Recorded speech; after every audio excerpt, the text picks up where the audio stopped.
Good morning दोस्तों, मैं जुनैद खान। आपका स्वागत है मेरे यूट्यूब चैनल एग्ज़ाम टारगेट पर। हम स्टार्ट करते हैं वर्णमाला। कल आपको शायद हमने वर्णमाला पढ़ाया भी था और एक बार रिवाइज फिर करते हैं कि वर्णमाला में कितने प्रश्न होते हैं, कैसे प्रश्न बनेंगे और वर्णमाला में कितने अक्षर होते हैं। कल हमने आपको प्रूव भी किया था ना। एक बार फिर देखते हैं कि वर्णमाला में 52 अक्षर होते हैं। कुछ लोग कुछ और बताते हैं, कुछ लोगों का मानना कुछ और है। हम तुम कितने प्रूव करते हैं बताते हैं। हमने शायद आपको कल प्रूव भी किया था बेटा कि वर्णमाला में कितने अक्षर होते हैं, सिर्फ और सिर्फ 52 अक्षर होते हैं। तो अपनी जो प्राथमिकता होगी वो इन वर्णों को ही करने में होगी। ठीक, किन वर्णों को, कितने स्वर होते हैं, कितने व्यंजन होते हैं, कितने पार्श्विक व्यंजन, कितने प्रकंपित या लुंठित व्यंजन होते हैं, किन्हें स्पर्श संघर्षी व्यंजन कहते हैं, किन्हें अंतस्थ व्यंजन कहते हैं या किन्हें स्पर्श व्यंजन कहते हैं, किनको हम आप हस्त स्वर, दीर्घ स्वर, प्लुत स्वर या किनको अग्र स्वर, मध्य स्वर, पश्च स्वर कहते हैं या किन्हें अर्ध स्वर कहते हैं। ये बात सीखते हैं और कैसे प्रश्न बनते हैं इसी बात को पढ़ते हैं, अच्छे से सीखते हैं।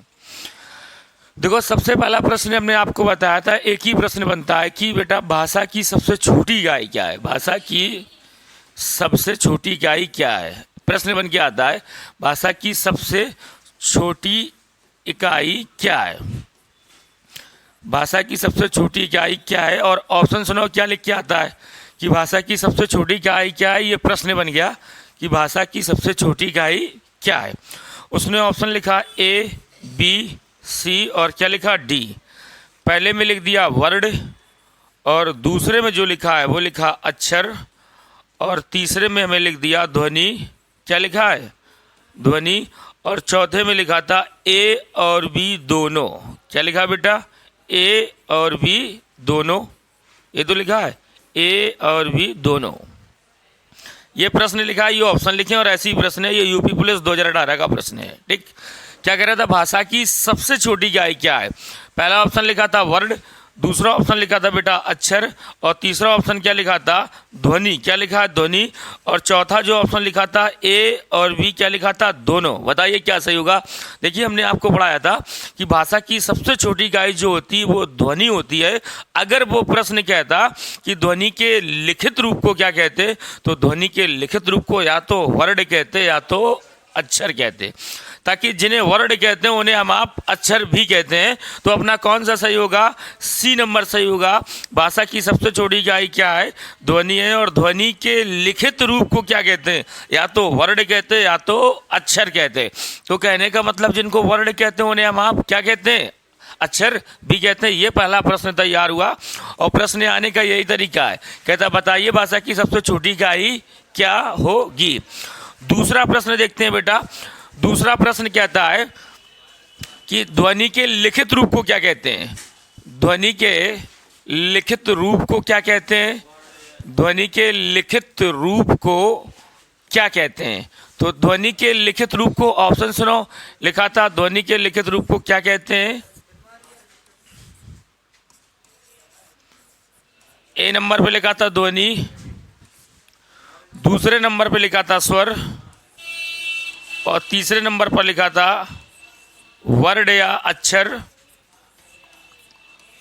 और चौथे नंबर लिखा था इनमें से कोई नहीं। इनमें से कोई नहीं।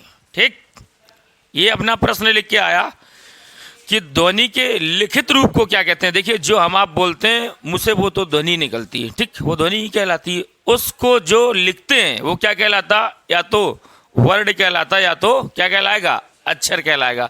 उसने कहा लाला हमसे ध्वनि के लिखित रूप को क्या कहते हैं। तो ध्वनि के लिखित रूप को ध्वनि तो कहते नहीं है, क्या कहते हैं, ये तो अभी बताया था कि भाषा की सबसे छोटी इकाई क्या होती है, ध्वनि। ये तो हो नहीं सकती बिल्कुल। ठीक, दूसरी बात ये बेटा क्या लिखा था, स्वर।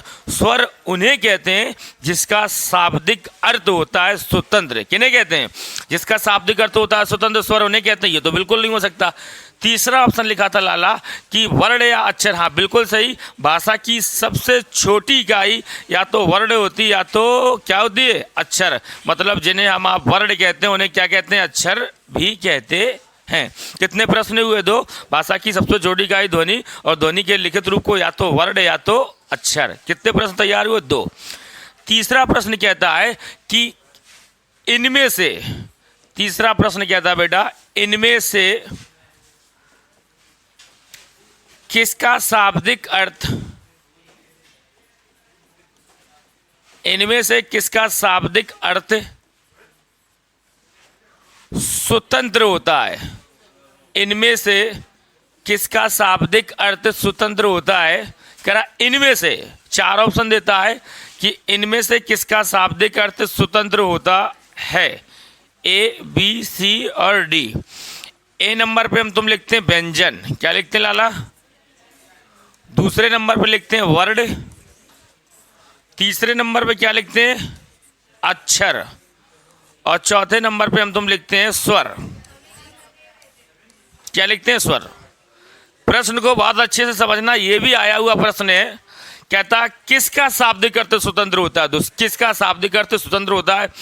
दोस्त, जब स्वर पढ़ाए थे तो स्वर की परिभाषा बताई थी कि जिसका शाब्दिक अर्थ होता है स्वतंत्र होने, हम आप क्या कहते हैं? स्वर कहते हैं।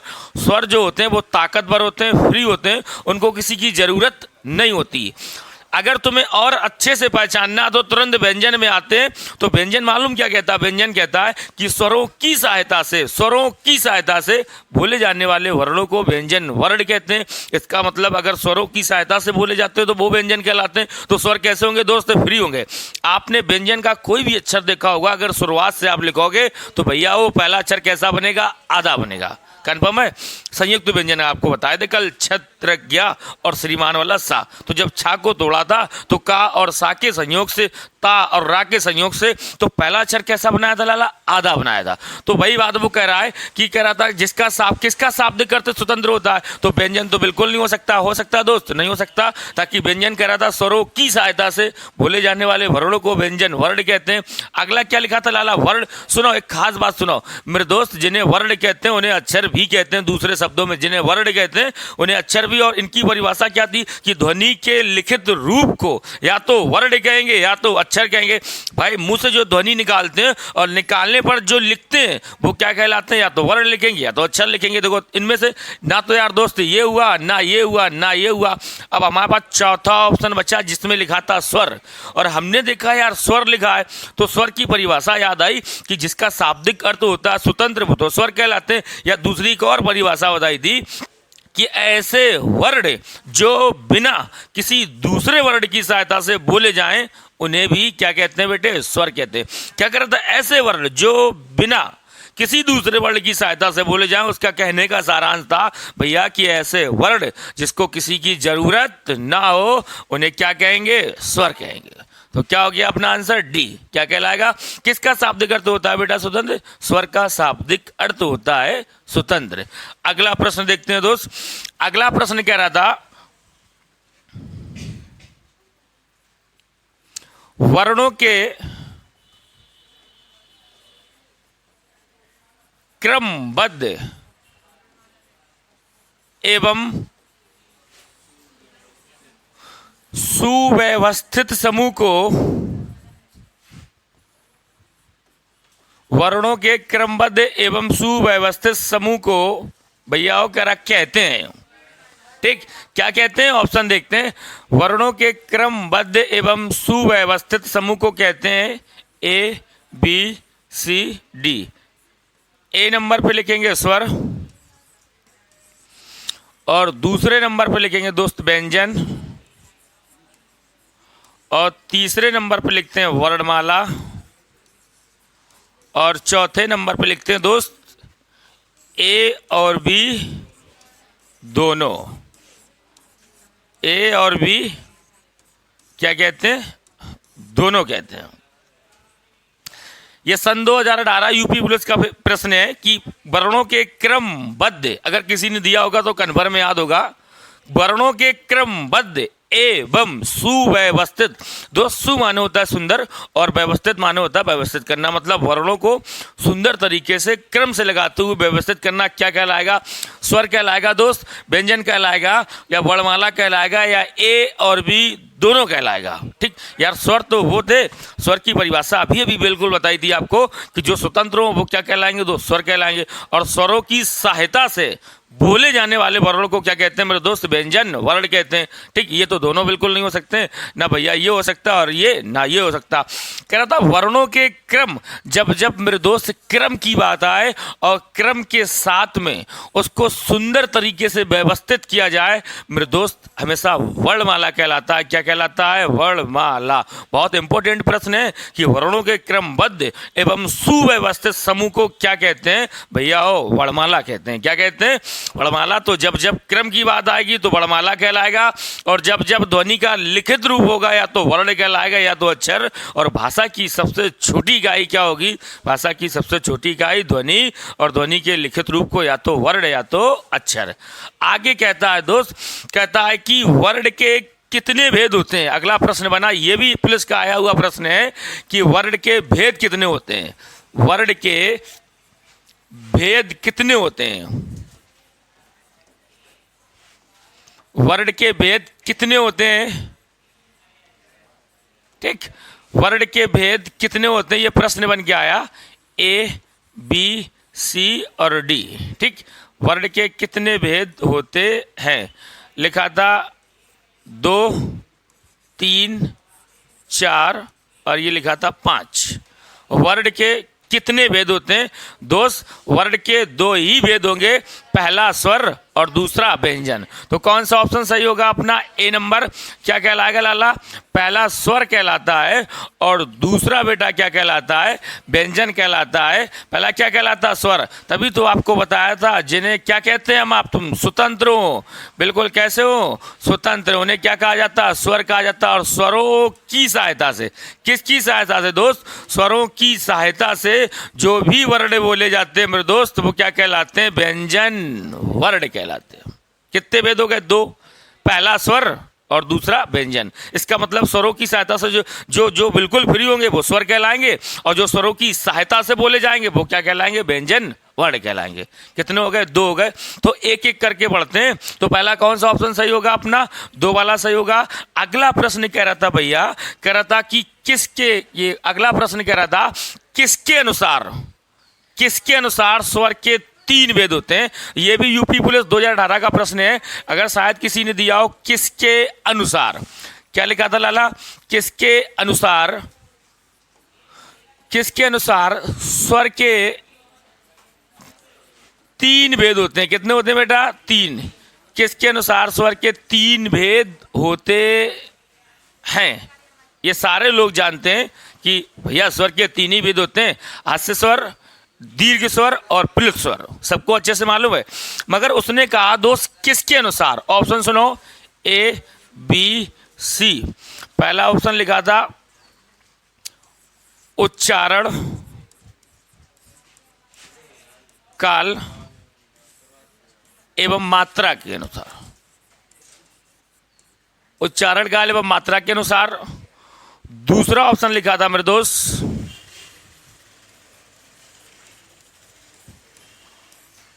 उच्चारण की दृष्टि से।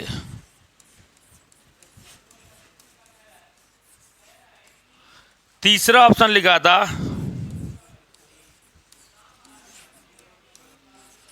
स्वरों की दृष्टि से। ठीक, चौथा ऑप्शन लिखा था दोस्त व्यंजनों की दृष्टि से। ये 4 ऑप्शन लिखे, बहुत गौर से समझना। ये आया हुआ प्रश्न है 2018 का, सन 2018 का आया हुआ ये प्रश्न है कि किसके अनुसार स्वर के 3 भेद होते हैं। अभी तक तो ये बात तो मालूम थी कि कहता है बताइए स्वर के कितने भेद होते हैं? स्वर के 3 भेद होते हैं। कितने होते हैं दोस्त? 3। हास्य स्वर, दीर्घ स्वर और कौन कौन सा कहलाएगा? प्लुत स्वर। ठीक, कंफर्म हो चुका। अगली बार जो उसने प्रश्न पूछा वो कहा यार बताइए किसके अनुसार होते हैं, तो मेरे दोस्त वो कहलाएगा उच्चारण काल एवं, पूरा याद करना, उच्चारण काल एवं मात्रा के अनुसार। पहले ही ऑप्शन मिल गया। उच्चारण काल एवं मात्रा के अनुसार दोस्त स्वर के कितने भेद होते हैं? उच्चारण काल एवं मात्रा के अनुसार मेरे दोस्त स्वर के 3 ही भेद होते हैं। कौन कौन से होते हैं हम आपको बताते हैं कि हास्य स्वर किन्हें कहते हैं, दीर्घ स्वर किन्हें कहते हैं और प्लुत स्वर किन्हें कहते हैं।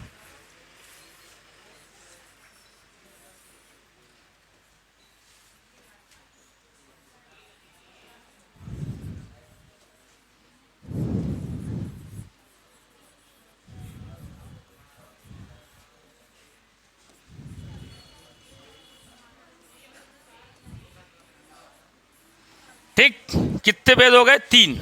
अच्छा, हस्य माने होता क्या है? तो सारे चर कैसे आएंगे? दीर्घ माने क्या होता है दोस्त? तो सारे चर कैसे आएंगे? इसमें सिर्फ और सिर्फ किसका चिन्ह के प्रयोग? ठीक, पहचान के लिए बहुत अच्छी बात। हस्य माने छोटा होगा, दीर्घ माने बड़ा होगा, और जहां पर ओम का चिन्ह होगा वो हमेशा कौन सा स्वर कहलाएगा? प्लस स्वर कहलाएगा। कंफर्म हो चुका। अगर हस्य माने छोटा है दोस्त, तो सारे अक्षर कैसे होंगे? छोटे होंगे। छोटा आ, छोटी ई, और भैया हो छोटा आ छोटी ई, छोटा आ छोटी ई, छोटा ऊ, और क्या कहलाएगा भैया? छोटा ऋषि। कितने हो गए मेरे दोस्त? 4। हस्य स्वर कितने कहलाते? 4 ही तो कहलाएंगे। छोटा आ छोटी, छोटा ऊ और छोटा ऋषि। बहुत गौर से समझना। कहता निम्नांकित में से कौन सा हस्य स्वर है और निम्नांकित में से कौन सा हस्य स्वर नहीं है, यही 2 बात कहता है। तो छोटा आ छोटी, छोटा ऊ और छोटा ऋषि सारे के सारे क्या कहलाएंगे दोस्त? हस्य स्वर कहलाएंगे। दूसरी बात दोस्त कह रहा था कौन से दीर्घ स्वर कहलाते हैं? तो सारे अक्षर बड़े होंगे। बड़ा आ, बड़ी ई, बड़ा ऊ क्या कहलाएगा दोस्त? ए ए। अगला क्या कहलाएगा? ओ, और अगला जो भैया क्या कहलाएगा? ओ। मेरे दोस्त गिनती करो एक बार, कितने हो रहे? 7। देखो 7 हो रहे कि नहीं हो रहे? बहुत आसानी से देखना है। ए। सुनो, कुछ लोग कंफ्यूज होते हैं कि जी ए लिखा था और ये क्या लिखा था बेटा? ए लिखा था। ये दोनों को दोनों मालूम दीर्घ स्वर होते हैं। कैसे होते हैं दीर्घ? जब हिंदी में इसमें एक भी मात्रा नहीं होती तब इसका हिंदी में अर्थ होता है एक मात्रा। जब कोई मात्रा ना हो तब क्या अर्थ होता है? एक मात्रा। अगर धोखे से भी भैया हो, उस पर एक मात्रा होती तो इसका अर्थ जानते हो क्या होता है? डबल मात्रा। ठीक, देखो एक एग्जाम्पल प्रूव करवाते हैं। ठीक, वृद्धि संधि का एग्जाम्पल होता है मेरे दोस्त 1 धन 1। क्या होता था? 1 धन 1। प्रूव करते हैं इसको। अच्छा, ये भी बताया था दोस्त संधि कोई भी हो, तुलना हमेशा इससे और इससे ही करना है, तभी तो संधि को पहचान पाएंगे, वरना कैसे पहचानेंगे भैया? हो इससे तो छोटा आ निकल रहा और इससे ए निकल रहा है। आ ए का मतलब क्या होगा मेरे दोस्त? डबल मात्रा होगा। आ ए मिलके ए, और ए का हिंदी में क्या अर्थ होता है? डबल मात्रा। तो भैया एक बात और सुनो, संधि का नियम होता था मेरे दोस्त कि इस अक्षर को हमेशा मिटना, ये जो तैयार हुआ ना ये आने वाले पे ऐड करना। देखो एक का एक लिख गया, तो दोनों दोस्त ये दो क्या कहलाएंगे? दोनों के दोनों भैया मेरे दोस्त ये दीर्घ कहलाएंगे। ए भी दीर्घ में होगा और ए भी दीर्घ में होगा। तो क्या कह रहा था? बड़ा, बड़ी, बड़ाऊ, ए ओ यार 7 ये हो गए, 4 वो हो गए, टोटल कितने हो गए? 11। एक नया प्रश्न बहुत आसानी से तैयार हुआ कि अगर हमसे वो कभी भी कहेगा भैया कि उच्चारण काल एवं मात्रा के अनुसार, उच्चारण काल एवं मात्रा के अनुसार स्वरों की संख्या कितनी होती? 11। कोई दिक्कत? ठीक है, आसानी से प्रूव किया भाई। 4 ये हो रहे थे, छोटा छोटी, छोटा वो छोटा ऋषि। ठीक, 7 ये हो रहे थे, बड़ा आ, बड़ी ई, बड़ा ऊ, ए ओ। कितने हो गए? 7 4 11। बहुत आसानी से हो गया। ठीक, अगला प्रश्न कह रहा था उच्चारण काल एवं मात्रा के अनुसार कुल स्वरों की संख्या कितनी होती है? अगर कुल कहेगा तो सबको मालूम 13 होती। कितनी होती? 13। अच्छा, ये नहीं जान रहे किनको जोड़ने से होती है? एक नया प्रश्न बनता है भैया। ठीक है,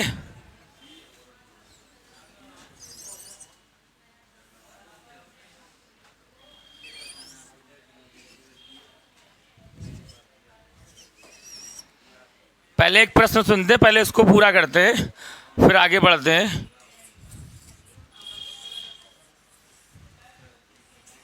कह रहा था उच्चारण काल एवं मात्रा के अनुसार, उच्चारण काल एवं मात्रा के अनुसार कुल स्वरों की संख्या कितनी होती है? ये तो बात चल रही थी, कुल स्वरों की संख्या कितनी होती है। तो उच्चारण काल एवं मात्रा के अनुसार कुल स्वरों की संख्या 13 होती है। किनको जोड़ने से होती है बताते हैं भैया मेरे दोस्त। वो 2 व्यंजन जो होते थे, वो 2 व्यंजन कहलाते थे अयोग्य। क्या कहलाएंगे? अयोग्य। होते थे स्वर है, कहते क्या उन्हें? व्यंजन। कौन कौन से होते थे? अंग। बोलो बोलो, अंग और आहा। तो 11 और 2 कितने हो गए? 13। तो जब जब क्या कहेगा कुल, तब तब आंसर कितना होगा? 13। जब जब कुल कहेगा तब तब आंसर क्या करेंगे? 13। अगर वो कहेगा किनको जोड़ने से, तो अंग और आहा को। देखो आगे एक प्रश्न लिख के बताते हैं।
प्रश्न अपना बना कि इनमें से, ऐसे ही प्रश्न बन के आता है कि इनमें से किन दो व्यंजनों को जोड़ने से, 4 ऑप्शन देता है, कुल स्वरों की संख्या 13 होती है। कभी कभी एक मुहावरा पढ़ते होगे, एक पंथ दो काज, जिसको कहते थे दोहरा लाभ होना, है ना। और कभी कभी ये भी पढ़ा होगा मेरे दोस्त, आम के आम उडलियों के दाम। अब जो वर्णमाला से प्रश्न आते हैं बिल्कुल वैसे ही आते हैं। कहा ऊपर यार ये लिख के आ जाए कि बताओ कुल स्वरों की संख्या कितनी होती, और नीचे जो अगला प्रश्न देता है कहता बताओ, क्योंकि कहता कि बताओ इनमें से किन दो व्यंजनों को जोड़ने से कुल स्वरों की संख्या 13 होती है। समझदार के लिए सारा काफी, अकल के लिए नहीं कहते, नकल के लिए अकल की जरूरत। अब कुछ लोग नहीं समझ पाते हैं, कुछ लोगों के लिए देखा ही नहीं, तुरंत दोनों हल होते हैं। दोनों देखना, 4 ऑप्शन देता है और वो हल भी करने कैसे हैं उनको देखते हैं। ए नंबर पे लिखा था ABC, और ए नंबर पे लिखा था दोस्त अपना, लिखा था जा और फा। क्या लिखा था? जा और फा। ओके, जा और फा हो गया। दूसरे नंबर पे लिखा था मेरे दोस्त डा और ढा। सुनो भैया, ये डाडलिया डाडक्कन थे, मगर जब जब बिंदी रखेंगे तो तब तब उच्छिप्त और द्विगुण बनेंगे। ठीक, किनको जोड़ने से कुल व्यंजन पैदा होते थे? उच्छिप्त या द्विगुण। डाडलिया और डाडक्कन 33 और 2 कितने करते थे? 35। 2 ये हो गए भैया। वो अगला लिखेंगे अंग और आहा। क्या लिखेंगे? अंग और आहा, जिनको हम आप कहते थे अयोगवा व्यंजन। ठीक, चौथा जो ऑप्शन होगा वो ये लिखा था कि इनमें से, किनमें से? इनमें से कोई नहीं। अगला ऑप्शन क्या लिखा था? इनमें से कोई नहीं। ये 4 ऑप्शन हो गए अपने पास। बहुत गौर से समझना है, जिसने भी पूरा वर्णमाला पढ़ा होगा बहुत आसानी से पहचानेगा। भैया जो ए नंबर पे लिखा था मेरे दोस्त, इनको तो हम आप आगत व्यंजन कहते हैं। कौन से व्यंजन कहते हैं? आगत व्यंजन। कौन सी भाषा के शब्द? फारसी भाषा के शब्द। तो यार ये तो बिल्कुल नहीं हो सकते। हो सकते? नहीं हो सकते। हमें तो चाहिए था वो 2 व्यंजन चाहिए था जिन्हें व्यंजन के साथ साथ भैया स्वर भी कहते हैं। नाम तो व्यंजन होता है, होते कैसे? स्वर होते हैं। क्या कहते थे? अयोगवा व्यंजन। और जोड़ते किन में? स्वरों में। तब कितने होते हैं? 13। तो यार ये तो बिल्कुल नहीं हो सकते मेरे दोस्त। बी नंबर हमने देखा तो बी नंबर में लिखा था डा और ढा। तो डा और ढा का मतलब क्या होता है दोस्त? इन्हें उच्छिप्त या द्विगुण व्यंजन कहते थे। कहने का मतलब जिनको उच्छिप्त व्यंजन कहते थे उनको द्विगुण व्यंजन भी कहते थे। ये तो बिल्कुल नहीं होंगे। अगर ये व्यंजन में जोड़ते तब 33 से कितने होते थे? 35। तो ये भी नहीं बेटिया हो सकता। हो सकता? नहीं हो सकता। सी नंबर पे जो बेटा ऑप्शन लिखा था, जिन्हें कहते थे अयोगवा। क्या कहते थे? अयोगवा। ठीक, हाँ, अयोगवा व्यंजन। क्या लिखा था? अयोगवा। अयोगवा व्यंजनों को जोड़ने से भैया अपने कुल स्वरों की संख्या कितनी होती थी? 13 होती थी। आ गया? कितनी आसानी से प्रूव कर लिया हमने, बताओ। हो गया? किनको जोड़ने से? अंग और आहा, जिन्हें हम आप कहते थे अयोगवा व्यंजन। तो अगर केवल स्वरों की संख्या कहेगा कि उच्चारण काल एवं मात्रा के अनुसार स्वरों की संख्या, तो कितना हो गया? 11। उच्चारण काल एवं मात्रा के अनुसार कुल स्वरों की संख्या पूछेगा तो कितने होंगे? 13। किनको जोड़ने से? अयोगवा व्यंजन को, अंग और आहा। ठीक, आगे बढ़ते हैं। ये तो हो गया था स्वर। किसका शाब्दिक अर्थ स्वतंत्र होता है? स्वर का। ऐसे वर्ण जो बिना किसी दूसरे वर्ण की सहायता से बोले जाएं उन्हें क्या कहते हैं बेटे? उन्हें भी स्वर कहते हैं। किसके अनुसार? स्वर के 3 भेद होते हैं, उच्चारण काल एवं मात्रा के अनुसार। हस्य स्वर, दीर्घ स्वर और प्लुत स्वर। एक बार फिर देखते हैं, बहुत आसानी से बताया था भैया। हस्य माने छोटा, तो सारे अक्षर कैसे होंगे? छोटे। छोटा, छोटी, छोटा, छोटा ऋषि। या ये कह सकते हैं कि मेरे दोस्त जिनमें एक मात्रा का समय लगता है उसे क्या कहते हैं? हस्य स्वर कहते हैं। और दीर्घ माने क्या होता? बड़ा। तो सारे अक्षर कैसे होंगे? बड़ा, बड़ा आ, बड़ी ई, बड़ा ऊ, ए ओ औ। कहने का मतलब भैया जिनमें 2 मात्रा का समय लगेगा उन्हें क्या कहते हैं? दीर्घ स्वर कहते हैं। एक नया प्रश्न बनता, कहता दोस्त जिनमें 2 से अधिक मात्रा का समय लगता उसे क्या कहते हैं? हस्य स्वर, दीर्घ स्वर, प्लुत स्वर, या इनमें से कोई नहीं? भैया जिनमें 2 से अधिक, 2 या 2 से अधिक नहीं, साफ साफ एक ही बात को रट्टा मारने हैं कि जिनमें 2 से अधिक मात्रा का समय लगेगा उसे प्लुत स्वर कहेंगे। जिनमें हमने आपको बताया था सिर्फ और सिर्फ ओम के चिन्ह का प्रयोग करते हैं। शायद कभी आपने लिखा हो ओम नमः शिवाय। क्या पढ़ते थे? ओम नमः शिवाय। परिभाषा क्या होती थी? 2 से अधिक मात्रा का समय लगेगा, क्या कहलाएंगे? प्लुत स्वर कहलाएंगे।